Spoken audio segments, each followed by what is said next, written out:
Thank you everyone for joining us for this webinar on Lighting for Churches live in video. My name is Laura Lawrence. I'm the Global Marketing Director at HARMAN.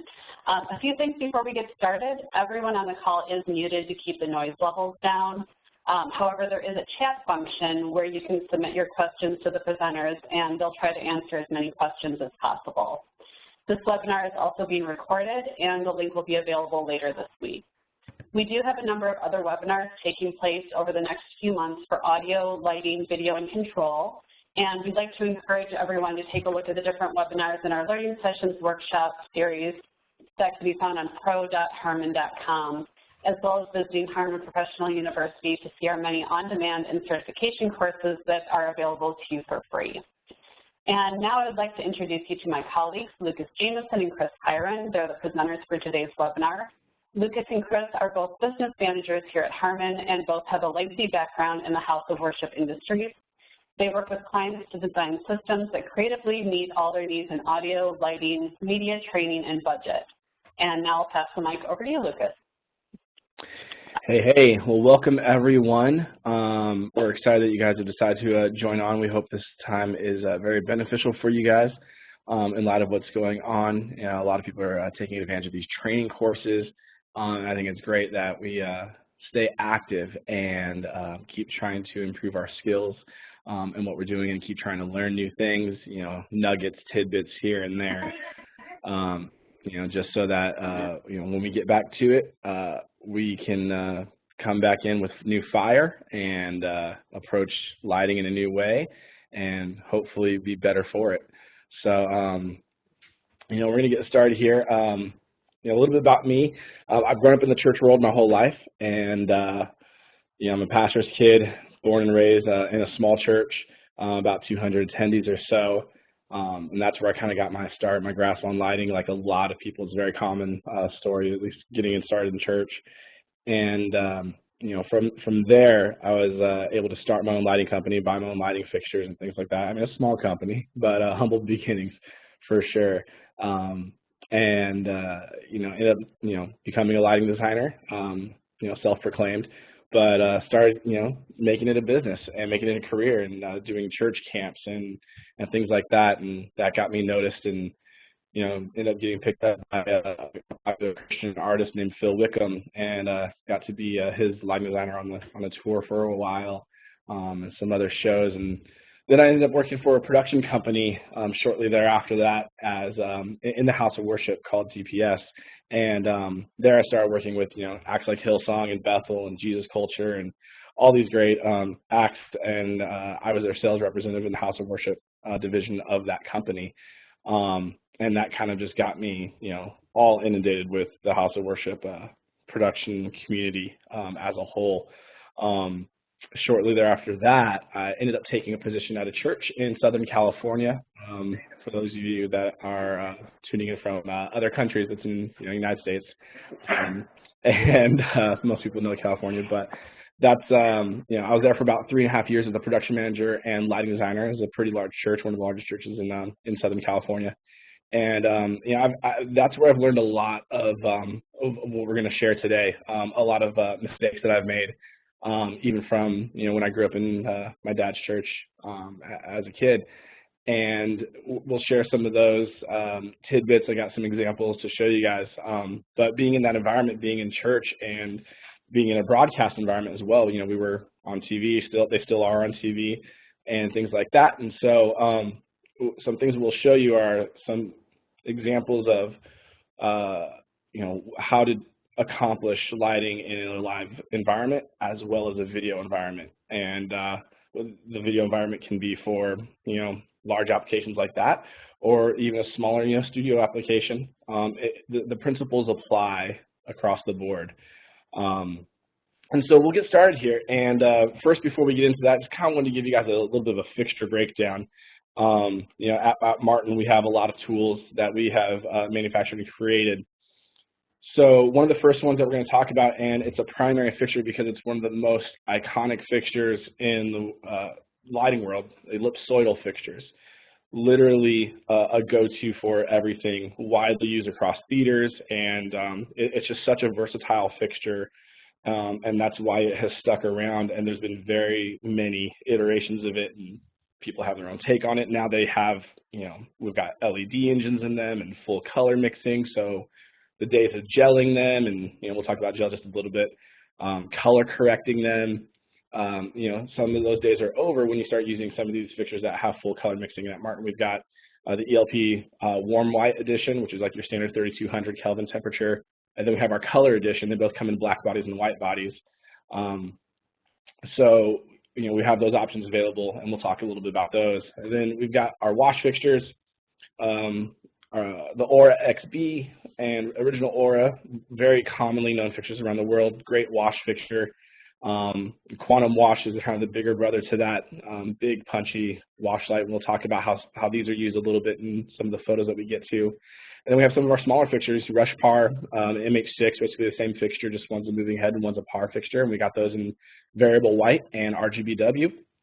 We go to our profile fixtures, and we've got ranging from very small, profile fixtures from the Rush MH1, going all the way up to our new flagship, the Era 800, which is taking the place of the Viper in our line, and everything in between. And the profile fixtures are a mix of just regular original profile fixtures, but then we have what's called performance fixtures, and our performance fixtures have framing shutters in them, and we'll talk about those a little later on too, as we're talking about key lighting and why the framing shutters play a vital role in what we're trying to do.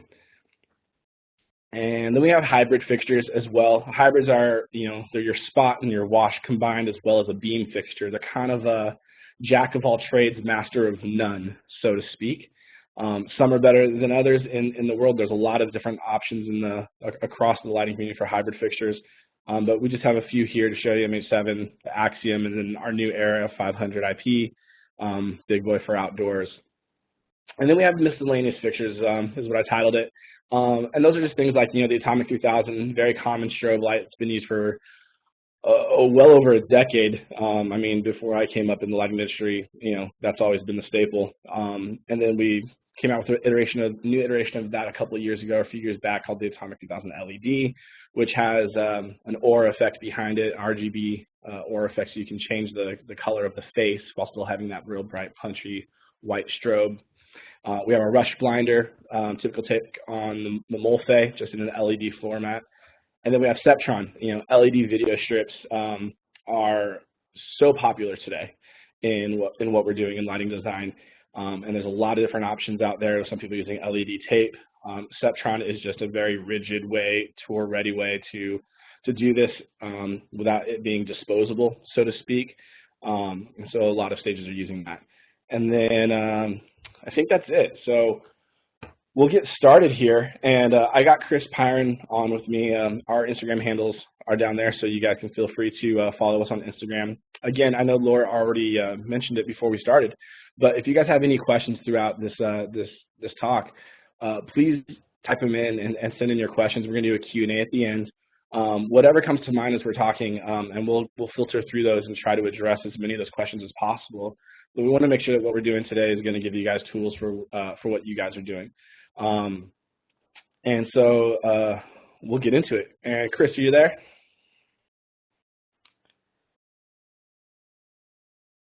Let's see. Is Chris muted? Are you muted, Chris?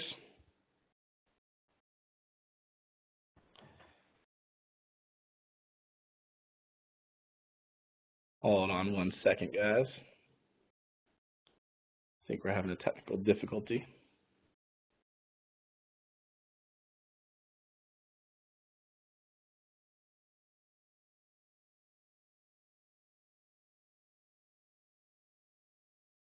Well, I know that Chris has control of the presentation. So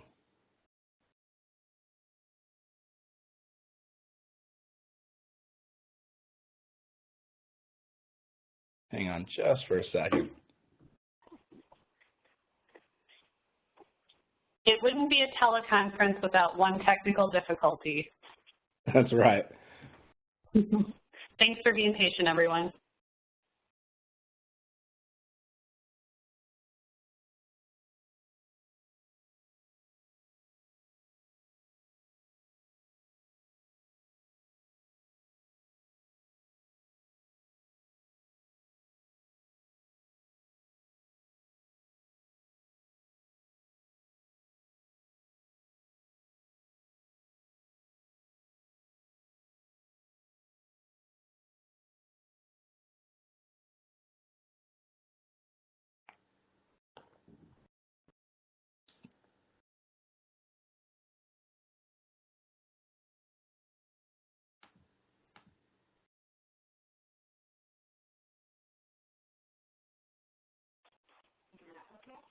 Hey, Lucas, while he fixes that, do you want to tell us a little bit more about your house of worship experience and one of the jobs you've worked on recently, maybe? Yeah, well, it has been a good bit since working for HARMAN, since I've been on a actual job site or show or anything like that. Nowadays with my role, I'm supporting a lot of these guys and what they're doing. You know, and that's the cool part about what I get to do now, to go around and meet with a lot of churches and a lot of light designers and technical directors and production managers, and really see what they're doing and how they're approaching, you know, church and worship services, and, you know, presenting the messages that we are trying to present to the people. And it's very cool to be able to go into different places and see how people are doing it differently, and technology that people are using, especially with, you know, broadcasting today and live streaming and all that. And, you know, some churches are just, I mean, I can't even imagine, you know, their reach and what they're doing and how they're doing it. It's just incredible, you know. So yeah, I mean, I wish I was back in the saddle a little bit more and doing some lighting. I still do lighting design at a church called Free Chapel. The big main location is in Gainesville, Georgia, but they have a location out here in California in Orange County. And so I still get to do that every now and then, and go in there and do lighting design for them. So that's always fun to get back behind the console again and do that. But yeah, I mean, lighting is something that I'm very passionate about, because it just invokes so much emotion, and, you know, you really set the tone for a service, for a worship moment, for a song. You know, everything that we do is so visual that it creates the atmosphere. And we can help tell the story of whether what the song is trying to say, or what the performance element is, if we're doing some type of illustration, you know, whether dance or special song number or whatever have you, or even the message, you know, setting the color tones and the feel of the message to help it get across along with what the pastor is saying or whatever. You know, we have a vital role. I don't want us to ever underplay, you know, our roles in helping tell the story. You know, we're just as important as, you know, the audio engineer or the video director capturing it. You know, we provide the lighting for them to be able to capture that. And so I think that you know, we should always take a step back and realize that what we do matters, and look at, you know, what we do as an art form, as a craft, that, you know, we are just as vital in presenting the gospel and presenting you know, the message or whatever it is that we are trying to tell, that our pastors are saying every week, or our worship teams are singing songs about. So I think Chris is back.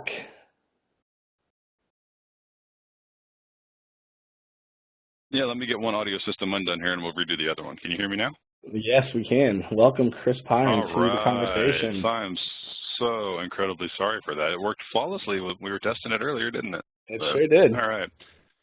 That's church, right? We're going to do this. We're going to go back to that's church world, right? You got to figure out how to pivot on the fly.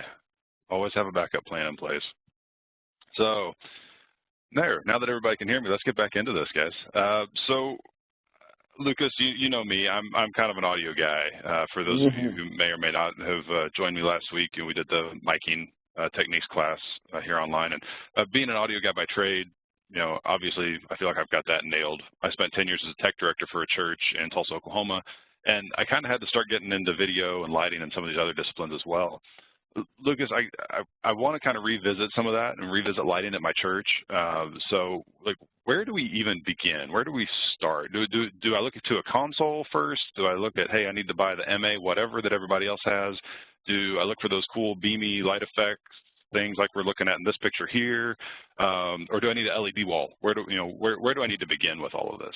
Yeah, everyone needs an LED wall. It's the most vital thing that you need for presenting the gospel today.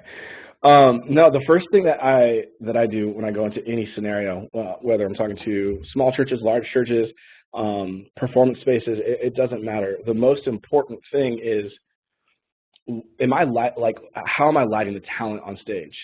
Because people are there to see the talent that's on stage, whether they're in a theater, a concert venue, or in our situation that we're talking about today, churches. You know, nothing else matters when it comes to visuals if I can't see the people who are talking or the people who are singing, the people who are presenting whatever message it is that they are presenting. So the first thing I always go to is key light. It's the most important. It's 75% of everything because your subject just matters. You know, before we actually get into this part, I do want to say that lighting is subjective. And yes, there's two parts to that. It's subjective in the sense that, you know, there's different ways that people have their mark in their lighting design. You know, I differ from, you know, somebody like a Daniel Cannell, for instance, you know, one of my mentors and good friends. And he's incredible. And we definitely have different approaches to design and how, you know, we do different things. So lighting is subjective in that way. However, it's also subjective in the way that you are subject to your space, you're subject to your finances and your tools. So just because, you know, we're going to talk about a few ways to do it, you may not have all the tools, you may not have all the finances and resources to do everything that you're going to see today. However, what you do have, you can definitely use and apply some of these practices. I won't call them principles or standards because there are just different ways to go about this all around. But everyone has some type of tools at their disposal, whether it's a par can, you know, $30 par can, or whether it's, you know, a $10,000 moving light. Principles are, the standards, and I don't want to say standards, I keep saying standards, but you know, the approaches that we use can be done with both, either or. So let's go into this first slide, Chris, if we can display that. Okay. So I see somebody lit up here. So obviously we've done a lot of that front key light thing you're talking about, right? So walk me through how did you get there, or how did this look get created? Yeah, so this is a very, very simple look. Obviously, the first thing that we see is the subject is very lit. You can see the drum kit in the back, and it's not lit up that much. It's not actually capturing that much light, but the subject is bright. They are present. This isn't the sexiest image to look at as far as like a holistic image. It's not like, oh my gosh, that looks so amazing, but my subject is clearly visible, and that's 75% of the battle. I can see his emotions. I can see his, like, if he does a twinkle in his eye, if he smirks, I can see it as an audience member or as an online viewer. You know, right now we're doing a lot of churches are doing video online for the first time. This is the most important thing. Whatever background, doesn't matter. Can I see the person who I'm trying to connect with? And so the way that we approach this one is in this fashion here. It's called a 50% overlap. This is very common practice in creating a seamless transition when you're walking out of one light into another and walking across that stage and making sure that you don't fall into dark holes in the dark spots. Overlapping fixtures on top of each other is how you create that smooth transition when you're walking between fixtures. Let's show how the lights are positioned in this one, Chris. We see that these cones here represent where the light is coming from, and it's just straight on. There's nothing real fancy about it. They're evenly spaced, and you know, these fixtures that I'm using in this photo actually have a zoom to them, and so we can open up that zoom. And that edge is pretty soft. These are a par light that's being used, so the edges aren't a hard edge, which helps create a very smooth transition when walking between fixtures. So no matter where he goes on that stage, left to right, he always has, it looks like, at least two pools of light that are bleeding together to keep him covered. So he's always going to be really even until he gets all the way out to the extreme edges, right? Right, at least two, if not three. And in this frame, as soon as you start using a frost or using a soft edge, you probably will have three lights on you. Most of the time, if you walk on stage and any of these positions that these guys that I have here are standing on, you will have, if you look up, you will see that you have 3 lights in your face until you walk to the edges. Now the edges, aren't so important to a lot of people. Sometimes there's stuff on the edges that we don't want to see. There might be projector screens on the right side and the left side. And so one of the things that we can do, if we have the ability to, talk about tools, is we can control the light. Let's go to the slide that shows a few options. We talked about the ellipsoidals earlier and moving light. The Encore Performance has framing shutters within it, as well as the ERA 400, and the Rush Par does not. But on a Par, even, there's something called a barn door that I can slip in. And that barn door has louvers that we can control and shape that light, cutting that light off from where we don't want it to go. If we cut it in on the right and left sides, this image illustrates what we can do there and really control the area that we want to be lit. So, a lot of large stages have a lot of fixtures on them. And how do you keep all these fixtures from just bleeding all over the place and hitting your sets, hitting your screens? You use tools, we use ellipsoidals that have internal shutters. We use moving lights that have internal shutters. We use barn doors, and there's a few other options out there that you can use as well. So there's a lot of tools to do what we do and to help control that light. Okay. So we need to take all the light and put it on the subject, but I've got a different picture here that looks pretty similar, but at the same time it looks way different. Why does this picture look better than the first one? It's simple. Why do we like this? Yeah, it just has everything to do with the background. It has to do that there's no longer a black abyss. If you look at the subjects and comparing the photos next to each other, there's not much difference in the actual subject. I mean, the colors are a little bit different, but they're both very well lit, and they look almost exactly. You could look at the shadows under the nose and different things under the chin. They look almost identical in the way that they're lit because they are lit exactly the same way. But the difference is the background, and that's what helps kind of, at least in this online community and lighting for video that we're talking about, that helps audience engagement, being able to see where a person is and see the surroundings as opposed to just seeing this black abyss. It just helps pull me in as a viewer a little bit more. And I mean, I think everyone watching can see the difference and be like, yeah, definitely the image on the right is more attractive. But it's only because they were intentional about putting something behind the subject to break up the negative space.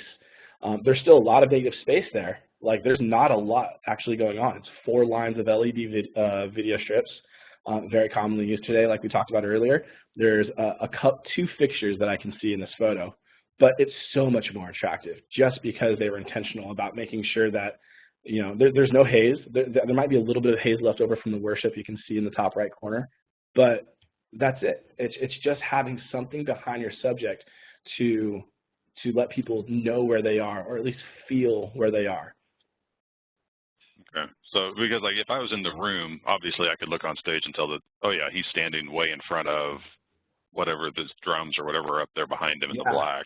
But cameras are kind of dumb and flat and 2-dimensional, right? So I think that's why I like the picture of Dave there on the right with the yellow stripes behind him, because it gives my brain something to look at to say, oh, that's where the upstage line is. Cool, I know he's standing down in front of that. So. Yeah, we can kind of fill in the gaps in our brains, right? It's like I can imagine what the rest of the set looks like, even though I'm only seeing, this 16:9 image really cropped and really zoomed in. When we're sitting in the audience, we have a peripheral vision. Like we see the entire thing. If I'm sitting here right now and I'm looking straight in front of me, I can see the ceiling. Cameras can't do that. Someone talked about Daniel earlier. I was on the phone with him the other day, and he mentioned, we're talking about this whole video thing and what people are doing today. It's like if you take a tube of wrapping paper and you just look through your eye in your stage, and you look through that tube, that's about what the audience is going to see. And so the video audience, the online audience. That's what the online video audience is going to see, yeah. Okay. Yeah, so, everything that we do around that can look amazing, but if I zoom in and look through this tube and what's captured there, I don't have all this grandeur around me like you see in this photo here. You know, I zoom in on that keyboard player, and all I see is those white dots around his on that last image. Sorry. All I see is those white dots on that video wall behind him. Like I don't see all the other action going on above in the air. So yeah, it looks like a great photo, but if I zoom in on just that one individual, it's going to have a much different representation. So, you know, being intentional about that, as well as, you know, what's going on behind our subjects, helps create the environment that we're presenting. So yeah, I think that it's very important. As well as if we go back to those photos, backlighting. It's very subtle. It's not something that is in both of these photos. It's not something that's going to jump out at you right away, but it is there. You can look on the shoulders. You can look in the hairline. You see there's a cooler color temperature that's being cast on both of these subjects, and that helps just separate them from the background a little bit. It helps you, like you said, create that 3D space in a 2D plane, and lets me know that there is depth, there is distance between them and what's behind them. It just brings it out so it just doesn't look so flat, and that's it's not essential, it is not paramount, it is not the most important thing that you do, but it does add, it does help. You know, again, key light, you know, making sure your subject is lit. All these other things that we talked about behind it are bonuses, they're adds, and you can make your whole image look better by adding these few other things. But starting with the first thing, with key light, it makes everything. Cool. So I've got my stage, I've got my front of house truss, pipe, unistrut, whatever my front of house position is. It's in a straight flat line, and I've got all my fixtures just gunning straight on the stage, and that's going to give me amazing front key light all the time, right? Sometimes. Sometimes. Okay. Yeah. Give me a sometimes scenario. Like there's this church with this guy. Yeah. This church. He looks pretty good here. I like this. This looks good. Yeah, this was my church. It looks great, straight on. It looks like he's well lit. He's got shoulder light. You can see it all along his arms and his sleeve. It's, like I said, it's very subtle, but it's there. You know, his hair is lit from the back. There's another view of it. He's definitely punchy. He stands out from the background. He's not dull. He's not too dim. Might be a little too dim for my liking in this particular broadcast shot, but that might just be an iris on the camera. Yeah, however, if we go and we look at this camera angle here, we're going to look at this photo next. These little gray circles here are where the cameras are positioned. We were just looking at these two right here in the center, and we're going to look at this photo here to the left that has this line kind of drawing right to where Pastor is on stage. And let's go ahead and look at that angle. Side of his face looks funny. It does. If we go back to the illustration there, we can see why. The way that I was key lighting this stage was just very straight on. I do have wide angles on my fixtures. They're all the way zoomed out. I'm cutting in the edges on the right and the left to control the spill. I've cut the top off so it's not spilling on all the set design, all the LED wall and pipes and fixtures and things like that. But if there's no light coming from where this camera is actually looking. And furthermore, there's 450 some odd seats on that side as well that have this same or worse view, because they're even going more drastic to the left of him. And so they're seeing a lot of this shadow, which makes a really dramatic look and can be great for a time of worship or something like that. But when I'm trying to connect with the speaker, a lot of times I'm just looking from my position at the lighting console, from the center of the room, from those middle 1,000 seats. And it's going to look great for all those people looking straight on. But these sides over here, and obviously the camera picked it up, you know, they're having a totally different experience. You know, sure, we've got IMAG, you know, screens on both right side and left sides of the stage, but even IMAG is showing that image.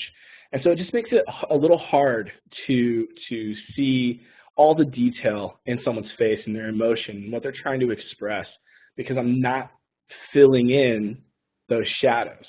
And that's where we come to talk about something called fill light. You know, the way I'm key lighting is one way because there's, like I said, budget. We don't have all the tools in place. This is another way. This is typically called a two-point key, where you've got lighting fixtures coming in from the right and coming in from the left. You know, kind of a minimum about a 25-degree angle off center, so 50 degrees. Some people do more of a 60 degrees. Some people go, 90 degrees, 45 and 45 off center. Get really wide and come in and cross over and really hit all those shadows. So when I turn my face to the right or to the left, I still have light coming straight at me so that I'm not going to be so dramatically lit like the photo that we just saw, if that makes sense. And so absolutely, in this photo here, if we do this on the center, and then we add in our right and our left sides, we're creating zones again, just like on our first image. But in this example, our fixtures are spread farther out to the sides of the stage. They're not straight on directly in front of the subjects. So I need more space in my rig or my light pipe in front of house to be able to come in from the edges, from the outsides, to come in and really fill in that area. Or if I can't do it in front of house, maybe I go on stage a little bit and as far down stage edge as I can to come in from the side and fill in those gaps and help eliminate those shadows, so I can have a more clear representation of my speaker and see all of his emotions and face. Okay. Okay. So you said like going out, split in center by 22 to 25 degrees, 45, 50, 60, 70, 80, 90 even in some cases. You can go crazy wide. Yeah. How does that help smooth things out here?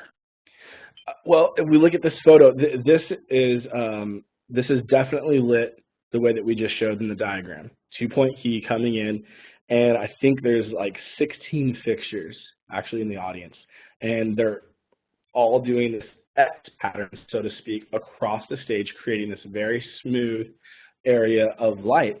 And you can already see there's way less shadows. I mean, he's got wrinkles in his face, but they're kind of filled in. I'm not seeing that wrinkle cast, backwards, because they're filling in all those gaps, and it's creating a much more pleasant viewing experience, at least from a camera angle, because I'm getting so close, or even iMag. I can see so much detail in that I want to be able to fill that in so I can see as much of his face as possible, and it not be so dramatic and so like strenuous on the eyes to really like pay attention. It's just easy for me to see all of his facial expressions. So every spot on the stage, I need to put a zone that has two lights coming into it, and then let that overlap with the next zone all the way across. Correct. And when you turn them all on, he's got a smooth field. Yeah, when you turn them all on together, it's going to create a smooth field. Alternatively, if you turn any of them off and you just have one zone lit, now you have a zone, and you don't have light going everywhere else. So you also have some isolation. So if you still want to be dramatic with it as well, you don't have to light your entire stage. If your speaker just stands at the pulpit, you can just have that one zone lit. Okay. Okay. So since we're talking about video specifically, probably one of the most famous video pastors out there in the world today is this guy, right? Yes, Mr. Smiley. Mr. Joel Osteen with a huge smile. I know you've been talking with his lighting designer a little bit. Talk to me about how they light him, specifically for TV, because I know they do the same thing, right? However they light him in the room is how it's also lit for broadcast. Yep. So what's the technique that they're using here for him? Because he always looks amazing on camera. Yeah, I was literally at Lakewood a month ago before this whole coronavirus thing hit, and literally blew my mind. Like, I almost had a nervous breakdown when Josh when I saw what Josh did, and he was working with another lighting designer as well that came up with the solution of what they're doing. Joel doesn't move away from his podium. When he goes into preaching mode and he walks up there on stage, he is with an arm's reach of that podium at all times. I mean, he is very systematic in his approach. He knows where his cameras are. He's very detailed. I mean, this guy has so many viewers that watch him around the world. He knows how to connect with his online audience in a room that's 20,000 people. But I would expect in a room that seats 20,000 people to have a ton of front light on this man. And when I found out that there's only 3 fixtures lighting this photo right here, this online broadcast, there's 3 fixtures, it literally blew my mind. And so 3 lights. Okay. 3 lights, yeah. So let's go ahead and talk about it and see how they approach this with 3 lights. A key light, a single key straight on. This is the most pivotal part of how they're doing this. This is 90% of it, I think. We could call it 80% because there are 2 other fixtures in the mix. But this is the primary fixture. And let's go to the next photo. You can see it very clearly. You can see the cast of the fixture on the back wall there. Right. It is 1 fixture lighting him from the front. And 1 light straight on.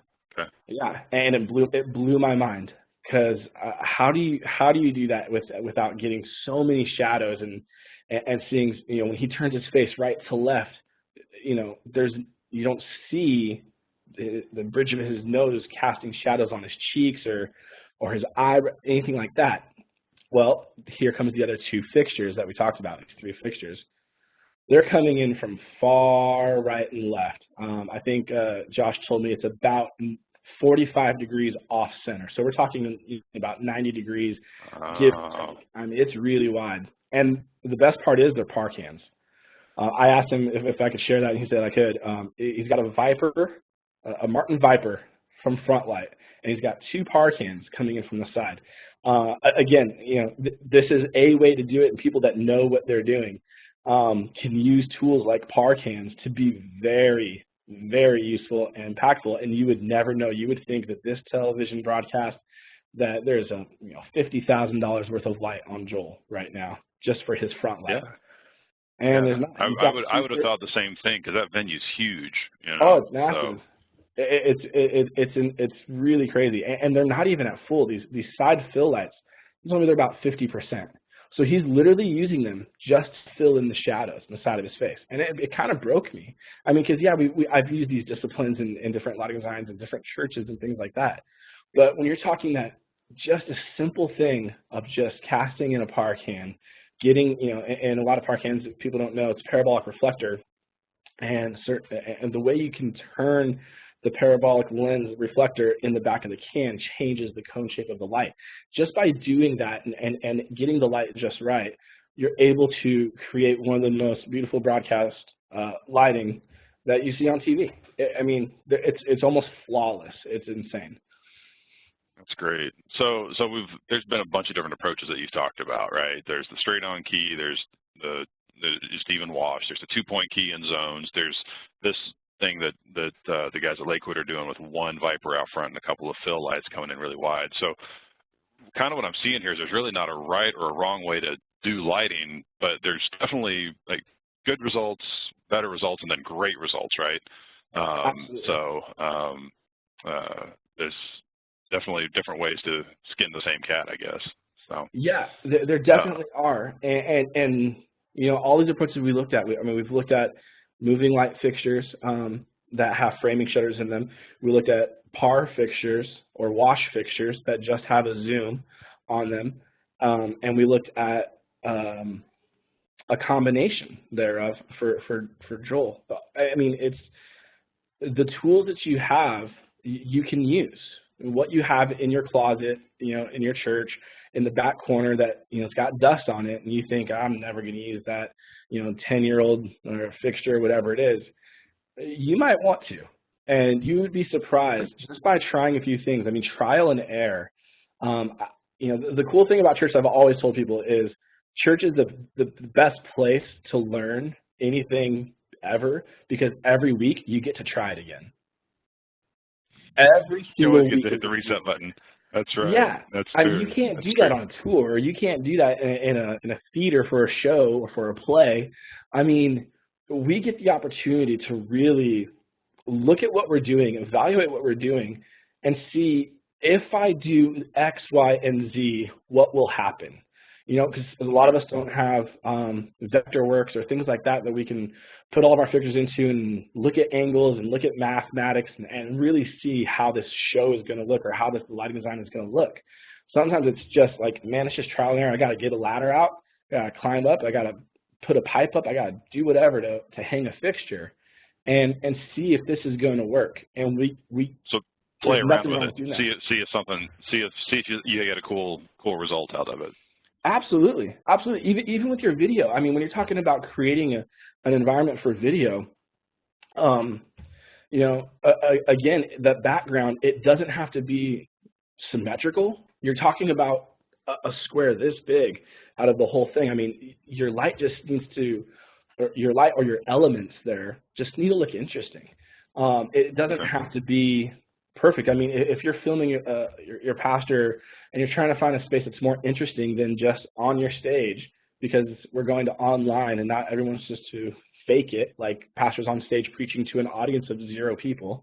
You know, there's things you can do. You can have them sit in the front row, put a light, like, you know, on a road case or on some type of stand. It doesn't have to be a professional lighting stand, like just something, and look through the lens of the camera. Like, get from behind your lighting console what you see as a lighting designer from a lighting console. Look through the lens of the camera. Like, that's what's in this online, we're talking about lighting for video. That's what's important. What does the viewer see? Not what do I see and how does it look in the audience. I'm not going to have extension cords running every which way. No one's going to see that on camera. They're just going to see what the end result looks like, and we can play with that. We can, you know, cast light wherever we want, put light up on walls, put, you know, wood pallets up, stack whatever we want to do. If it looks good, it looks interesting, and it fills in that void, then we've done our job. You know, if it's not distracting, it's enhancing. It's then we've done our job. But we get to hit, like you said, hit that reset button, and we can try something every single week. And I think that's the best part about working in the church world. You know, you can make mistakes and learn from them. You know, it's okay to make mistakes as long as you learn from them. Okay, that's cool. You said something during that caught my attention. You mentioned background, right? And we kind of talked about it a little bit early on when we were looking at that picture between was it Larry and Dave, you know, with the black background and then the yellow stripes. Right. But so talk to me a little bit more about background, because obviously that's going to be an important thing for video, right? So let's go back to Abundant, back to your old church that we were talking about earlier, where you had your front wash coming in. Talk to me about how you lit background and how did you get depth on that stage? Yeah, so sometimes it's with actual physical fixtures. In this case, and what I did here, I used the air to my advantage and a haze machine. It doesn't always have to be physical fixtures. So if we look at that angle, again, we're looking at this camera angle. This is the view that we're going to look at. That looks a lot different than what we saw earlier, right? This is what that shot would have looked like, minus the color shadow cast on him from the fixtures in the room, if we didn't have what I put in there, because literally there's nothing behind him. I mean, there's a couple of things that would get lit up by key light, but it would just be white. Go ahead and go to the next photo. And voila, introduce a field of color. And the only thing that's doing that coming from is the light fixtures with haze in the room. That's literally just coloring the air because of using a hazer. Not every church can do this. Some pastors do not like having hazers on while they're preaching. And then we go into that picture earlier where we were looking at with Dave that had the LED strips on it. You know, that photo didn't have any haze in it. So having an actual fixture in your backdrop is what helped create that that look, that, you know, that sense of that there's more there. With this image, it's literally, I was just using haze to my advantage to create this this backdrop, so to speak, for a pastor, and he's still got his backlight on him and everything like that. Key light looks great, aside from what we talked about earlier, not having a fill light. But the image, the overall image looks pretty, you know, quote unquote, you know, we talked about making it, your image look sexy. This, you know, makes it look more visually stunning. Sure. And so that's one way that we were able to do that. We have another example here And, you know, we looked at this photo earlier, and that's a giant LED wall behind him. But what if he didn't have that LED wall behind him? What would he look like? Hey-o! It looks like the picture we saw earlier. It's that huge black, it looks like this. It totally does. Like, the only thing different is he's got a TV screen in his shot, you know. All right. And no drum set. But, you know, when we introduce that background back in, you know, it changes everything. Like, he didn't change at all. Right. How bright he was didn't change. The color of his face, you know, the color that he was lit with, didn't change. It was literally what was behind him. And that kind of just proves the point that kind of helps create the atmosphere, create the set, the scene.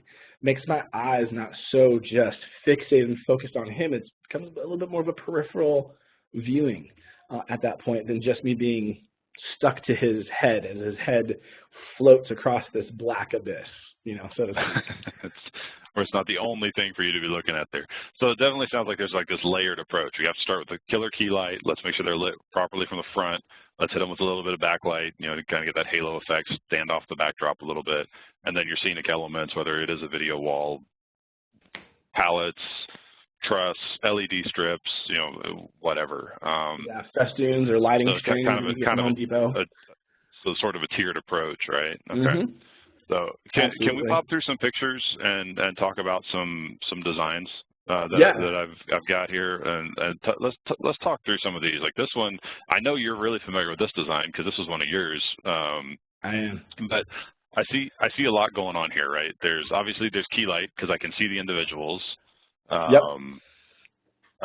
see that there's like halo, like that sheen on the top of their heads. So you're hitting them with some backlight. I think those little big magenta ones up in the air, they're coming down and doing some backlight on them. But you're also filling in a lot of otherwise black space because there's not a video wall up here or anything, but there's a lot of purple, a lot of magenta in the room. And then you're breaking it up with some beams. So there's a lot of texture going on to cover up all that black. Yeah, there is. You know, one of the things that I love to create negative space. And I love using, and what I mean by negative space is I don't need this entire image to be completely evenly washed with purple. I like having a variation between, I like being able to see dark and light spots. Sometimes voids are very necessary. Too big of a void, and we get what we saw in our very first image, you know, just black abyss. I don't necessarily want to see a black abyss unless I'm intentionally creating it for a moment. And sometimes it's very needed. I just need to create a moment and have that black abyss. But in this scenario, I mean, we have a few different things going on. The wash, the purple, is my essential, you know, before the lights with the gobos and the beams come out, the wash is the staple of this look. There is a video wall. It's an abstract video wall. There's pillars. You can barely see it. There's some white dots floating. The cross is actually on a square video wall. But that was kind of the design. I think the cross was up before everything else, and the purple. It was just the purple lights and the white cross in the middle. And that was how it looked. And then I used all the profiles just to come in and enhance and create this big moment. They're not moving in this photo. The gobos aren't rotating. They're just static in there. And, you know, they came on. They actually came on in this photo in a staggered way. So they didn't all just appear at one time. It's kind of like they faded on in bits and pieces. And then the orange glow that you see, we talked about the rush blinder earlier. This is an original Mulfe, you know, 650 watt bulbs, old school halogens. They're a 2-light fixture, and they just add a glow. They add a texture, and that's actually what's providing some of that sheen behind the vocalist. Is you get some of that orange texture coming in and just helping them pop a little bit. It's also just filling the air. I mean, as an audience member, you know, that I'm sitting there and the whole room just begins to glow because you're just facing straight out towards the audience, and it just warms up the whole room. So I get from this moment of this cold light, this purple. Purple's a cold element. And then I introduce this warm color, and it kind of just lifts your spirit a little bit. It's like something just happened, and it goes along with the music and the elements. It's just, it lifts the moment. So this was a really, really cool moment for me. I forget what song it actually was, but I remember the feeling. I remember the emotion when it happened.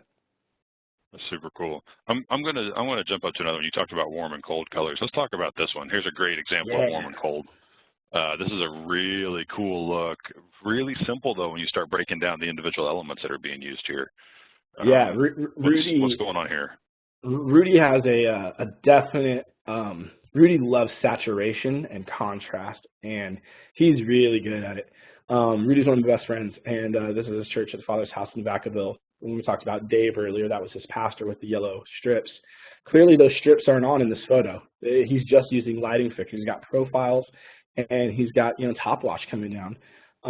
And it's so cool because that's a lot of people would have backwash coming in, and it would come from the back, and you would really see it coming out and really flooding the air with color. He has that ability. Those fixtures just aren't on. There's a quote, and I'm going to use it right here, that says there's 99 other percentages between 0 and 100. Use them. And that's by Tony Franson, fairly amazing lighting designer. So just because I have a fixture that could rock 20,000 lumens doesn't mean I have to run it at full tilt all the time. Absolutely. What you don't see in this photo is there's easily another 40, 50 moving lights in this rig. And that's the beauty. They're not even turned on. That's the beauty of this photo. I mean, it's got this down light coming in, casting this color just over the top of you. You see it on the shoulders, you see it on the stage floor, but then you have this really vibrant orange coming through and breaking through the back. It's got a little bit of side light coming from the floor as well, just helping to fill in. This is another way that you can create emotion and invoke emotion is side fill doesn't just have to be white. He's using side fill from the ground to cast on these people's faces. So you can still see the individuals, you can see the band members, you can see the worship leaders. The only two worship leaders that are lit are in the very center. You've got another acoustic guitarist, you've got two more singers outside of them that are in the dark, but yet they're cast with light. You can clearly see them. They're just not the focal point. And so this is a really, really great shot, I think, of creating a moment, creating an element, and using warm and cold to just really create this, if everything's just cold, you just feel one emotion, but this is like, I can't imagine what song is happening in the room right now, but it's visually stunning because there's such a stark contrast between colors, and I love it. It's something that I don't really do myself, but Rudy does it, and he does it really well. You can go through his Instagram page and look, and his contrast and color combinations are very vibrant and very, very fun to look at.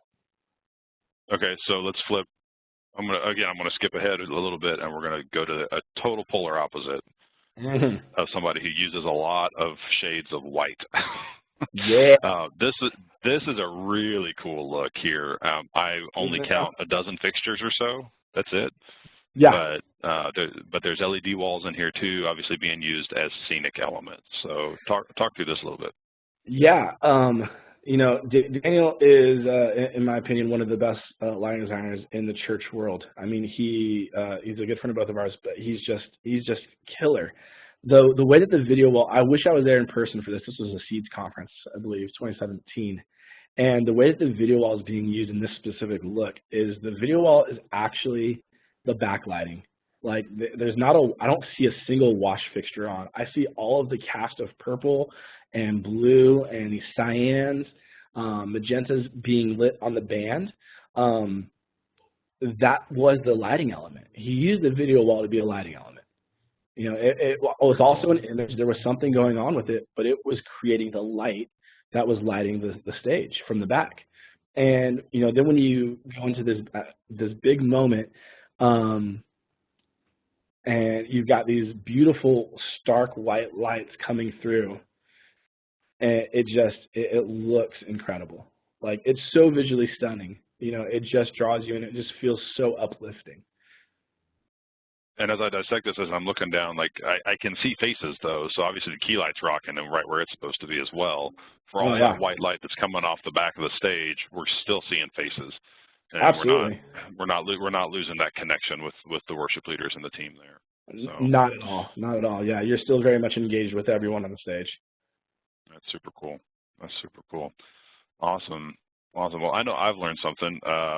Let's see what we have in the Q&A. Let's see what's popped through in the chat. Absolutely. I'd love to answer some questions. actually, I'm gonna go ahead and just escape out of this real quick so I can take a Hey look guys, at that, and we'll scroll through. hey Chris, in case you're not able to see everything that popped up, I do have one for you here. Okay. Question is, what is the most significant change in lighting in recent years? Oh, man, the most significant change in lighting has definitely been LED.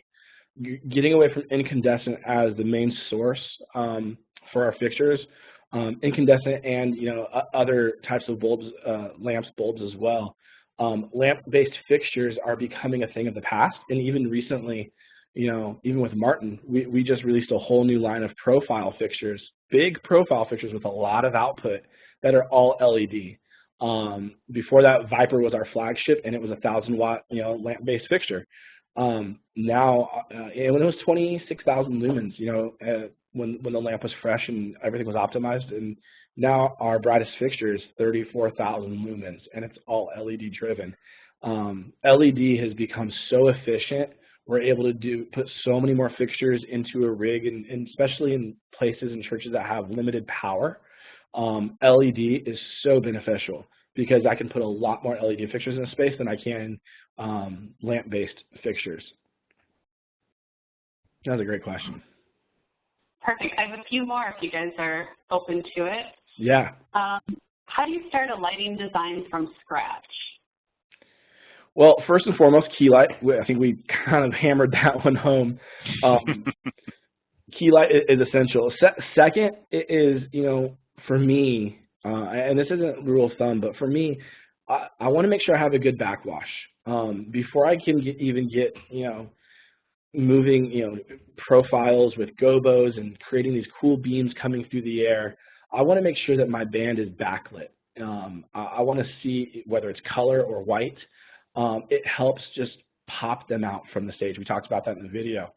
Backlight would be second for me. And then anything extra beyond that, we're talking about having visual elements, just having pixels in the view, whether it's LED strips, or, I had that photo that had the orange, the two light blinders, the mole phase, those being on, in different sets, head height, shoulder height around the stage, just adds an element. So that could be anything, really. It could be a cheap little $50, $100, $200 LED par, at 10%, just creating a pixel that breaks up that black space. So once you get your key light and your backlight, then just start having fun with it and look at angles. I've watched for years. I've watched, because I'm very much a worship lighting designer. I titled myself that. I've watched tons of DVDs from Hillsong, Bethel, Elevation over the years, and I've watched guys like Ian from Hillsong from when I was really young, and how he lit all these different environments. And again, you're looking through the lens of the camera, but they go to those wide shots and you see what the room looks like, and you see what's going on. And you get 3 seconds here, 5 seconds here to be able to see the whole picture. And so I drew a lot of inspiration in how I light and how I backlight a stage and whatnot from just looking at other people that I won't say that they're I'd say other people that have arrived, so to speak. I mean, clearly they're revered by many people. It's not just one person's opinion, and it's a world over. I mean, Daniel Cannell is another huge one that, I'd look at Seeds Conference for years, and a lot of things that I do are because of watching that and watching what Daniel did at Church on the Move and his different set designs that he did, and inspiration. Nothing is new under the sun. Everyone draws ideas from somewhere, from something. There might be a new iteration or a new implementation, but nothing is new under the sun. Everyone draws ideas from everyone, and that's how we keep coming up with new designs, because they're all just reiterations. There's just different ways of doing it, and someone did it first, and someone's going to do it again and change it up a little bit. Don't be afraid to be quote unquote a copycat, especially in the church world. Everyone's always concerned with, I don't want to look like, I just stole it from Bethel, or I just stole it from Elevation, or I just stole it from Transformation Church, or whoever it is. It's, does it look good on your stage? I mean, does your audience know that you took it from someone else? If that just helps make you a better light designer by using, designs that other people have done, you will eventually put your own stamp on that. You will eventually put your own flair and flavor and change it to where this looks like Lucas. It doesn't look like Daniel. Like this looks like Rudy. It doesn't look like Lucas. It looks like, you know, whoever. Like there's nothing that is, I would say, protected that you can't steal or that you can't use in your design. We got any more? I do. Next question is, what angle is the light that comes down on the presenter on stage, and which key light can be used? Yeah, so again, rule of thumb or whatever, it kind of goes out the window because every church has different scenarios, every venue has different. I've never been in a church that has like the perfect like front light position, lighting pipe position that's like at the perfect angle, because you get people that are all different heights on stage as well, but generally like around 45 degrees straight out in front of you. 45 degrees up is your angle that you want to be at there, and you can give and take that. I mean, some places I've been in is at 30 degrees, very flat, which actually works out really great. If you have really deep stages, you can afford to go down a little bit lower, and when you come down lower, you get less of raccooning around the eyes. So you get some of those flat light angles, and it really helps smooth out the face a little bit. Some you go steeper, and you start getting, you know, raccooning because you get shadow of the brim underneath the eyes. But I've never been in a scenario where I have the perfect location. Everything's a compromise. Like everything is, you know, try it, see if it works. Not happy with it, change it, try it again. But you know, you try to start that 45-degree angle and see, well, should I go steeper or should I not? I mean, one of the things that I did when I was at Abundant was I had someone go up on a scissor lift with a light and literally move the scissor lift up and down before I had chain motors and stuff like that. And see what it looked like, and someone was filming my face, and then we decide, you know, well, that looks the best. That's the best compromise. It's not perfect. It's not the way I want it, but out of all the options, this is the best option. So I can, you know, and I think a lot of people go into a room and they look at someone's thing and they say, man, that doesn't look as good as someone else. But you have to realize that might be absolutely best for that space, for that room, because that's the only thing that they can achieve. They may have tried everything else and they just can't achieve it because they have really short ceilings or X, Y, and Z. They don't have the ability to hang fixtures where they want to because they don't have the weight capacity. So a lot of trial and error, but if you can try to get, you know, around that 45-degree angle plus or minus 10 degrees, you might find your spot that you find really happy for your stage. They can't tell you exactly what angle that is. Okay, next question. How do you combat with flicker while recording a session? Have LED fixtures been easier or more complicated in this aspect? Can you repeat that one more time, the beginning of that? Sure. How do you combat with flicker while recording a session? Have LED fixtures been easier or more complicated in this aspect? Definitely complicates things. When you start, LED is a digital thing now. So we're talking like frequency and hertz and refresh rates. Even fluorescents. I mean, fluorescents have their own, you know, flicker refresh rate that you can see easily in some cameras. If you don't have your shutter set right and things like that, you're going to introduce that. And fixtures are not, LED fixtures are not the same across the board. You can't say because I have an LED fixture that doesn't produce any flicker over here, that's going to produce flicker over here. And it may not be the actual fixture that's flickering, they're operating at different frequencies. And so when you have a camera on them, you might have to go between different settings for some of these fixtures. Generally, there are fixtures that are called flicker-free, and they generally work regardless of what you're doing. But you know, that comes into a little bit of a broadcast territory as well, and that's where lighting designers got to work, and church technical directors and production managers need to work with your video guys, and you guys got to look at your cameras and see what your cameras are producing and see what your cameras can do. To choose fixtures, to decide what you're going to put on your stage, because if you're having that flicker and that rolling shutter, that's not going to be something that's pleasing to the eye on a stream when they just keep seeing this flickering going on. So you really got to work with your integrators as well, because if you work with integrators, they have had these experiences. They can definitely tell you from their experience of when they've installed X, Y, and Z fixtures, where they've had success and where they've had failure. And that doesn't even mean you have to use them to install the fixtures. You can just call some of these integrators up, especially these house of worship integrators. They are more than willing to just help you find a solution, especially out of the fixtures you already have. They are willing to be a resource for you if you just give them a call. You never know what you're going to find if you don't pick up the phone and make a call. So definitely reach out to some people and see what their success is, and see what, if you're looking at a certain fixture, someone who has it, ask their opinion before you buy it. See how it works with, their broadcast, see what broadcast cameras are using, and then have your video directors talk to each other.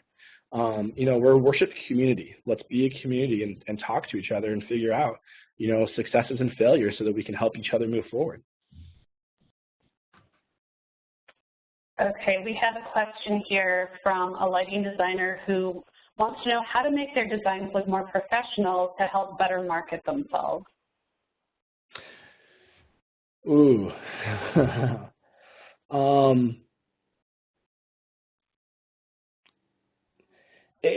That's a tough one. I honestly don't know how to completely answer that.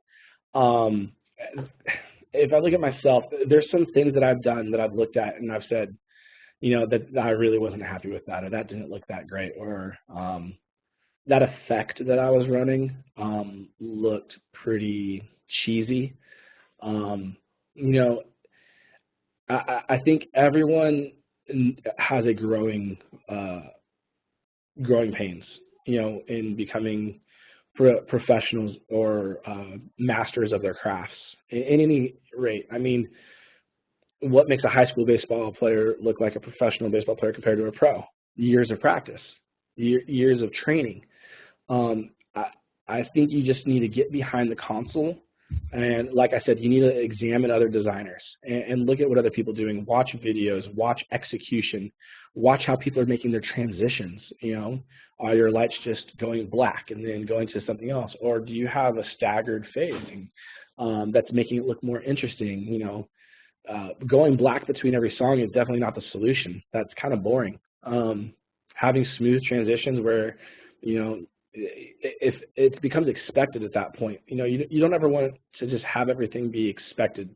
So I think that's one of the things. You just got to look at what other people are doing, try to emulate what you like and what you see, especially these professionals, and keep practicing. Practice makes not perfect, but practice makes excellence. There's a big difference between perfection and excellence. I can be excellent and not be perfect. And I think a lot of people definitely focus on being perfect, and you just got to realize, you don't have to be perfect, but just keep learning, keep pushing, keep reevaluating, like film what you're doing, film when you're doing a show, and go back and look at it. I mean, I've done that so many times, and I've gone back and looked at it, and I was like, man, that just looked terrible. Like, that was a bad decision. And then I don't make that choice again, or I made a good design, a good programming option, but I did it at the wrong moment. So then I look at where I can apply that decision to make it the right moment, and make it the right decision in a better moment. Not everything you do is bad, it's just at the wrong time. And so film yourself, evaluate yourself, just like professional sports players do. They look at game tape. Look at your game tape. See what you're doing. Be honest with yourself. I sucked. I got to change that. I think doing those few things are really going to help you step up your game. So I think we have time for one more question. Lucas, you had mentioned getting behind the console and getting experience. This question is actually related to that. What lighting consoles do you tend to favor for house of worship applications? Any preference? Sounds like this person has definitely seen some Church Sound Media Tech threads. That's a loaded question. It's so loaded. I can't answer that and say that there's one that is better than another. Martin no longer makes a console, so I feel like I can talk freely about different brands. you know, you have grandMA out there. Obviously, everyone's like, oh, grandMA is like the best thing ever. No, it's great. It's good. I can program on grandMA. You know, some people are like, oh, Obsidian, you know, which used to be Martin. Obsidian control systems, like, you know, they're amazing, or Hog, or whatever. They're all great. You know, Vista. You know, I operate Vista as well. You know, I operate M6 or Martin M series, and a couple of others. And so there is not one console that is better than the others. It comes down to, you got to look at your budget, you got to look at your volunteers, or you got to look at your staff, who's running it. You have to go through this whole evaluation process and decide what's right for you. And there probably is not going to be just one that's right for you. You're going to probably have a few different options that you can choose from. And, you know, it's hard to say that every church needs to go this way or bust. It's definitely not that way. I mean, every console can be used very simplified. You know, people used to say, like, oh, grandMA is way too complicated. Well, no, you can run a grandMA very simply. And I did for a while, you know, and I still am to a certain extent running my show file very simply. It's not elaborate at all like some of these other big time programmers. So you can just do a lot with it, and I know that that's where the question is going. Everyone wants to know, like, how, you know, they just want to be, you know, their question be verified that, you know, grandMA is the best. So yeah, there's definitely not a right or wrong choice, but there is a good or better option for your scenario, with your budget, with your resources, with your volunteers or staff, and you got to take all that into account and weigh the pros and cons. If you saw my Instagram handle there, if the person that asked that question has more specifics that you want to talk about with that, feel free to just DM me on Instagram. Anybody can DM me on Instagram, and, you know, if you want to talk more specifics about, you know, choosing a console, we can talk about specifics of why you want to go X, Y, and Z, and is that the right choice, and those types of things. So, yeah, sorry I didn't give you an answer, but it's more involved than just, hey, go this way.